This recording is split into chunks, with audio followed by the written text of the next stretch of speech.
शब्द आहेत, काय उंची आहे त्या शब्दाची. मरून जावं हे शब्द सांगताना ना ऐकताना, मरण यावं, काय काय रिचनेस आहे, काय वैभव आहे शब्दांचं. आम्हा घरी शब्द आम्ही आम्हा घरी धन शब्दाचीच रत्ने. अहो एक ग्लोरी हेच संपत्ती नाव काय मार रत्न, एक एक शब्द काय अर्थ उच्च उच्च आहे. तुका म्हणे एका देहाचे अवयव, डोळे कान नाक हे सगळे कोणाचे आहेत? एका देहाचे आहेत ना. पण किती गोडीनं राहतात, सुख दुःख एकत्र भोगतात ना ते. अहो पाठीला दगड लागला तर डोळ्यातून पाणी येतंय, हात मोबाईल डायल करतय, तोंड म्हणतंय डॉक्टर लवकर या, पाय पळतात आणि डॉक्टरकडे जातात, जीभ गोळी घेते, घसा गोळी आत लोटतोय, पोट गोळी पचवतय, पाठीला बरं करतय. काय काय काय काय संघटना आहे, क्वालिटी ना.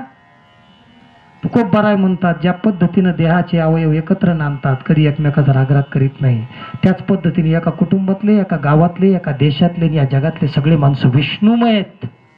तुका म्हणे एका देहाचे अवयव. आणि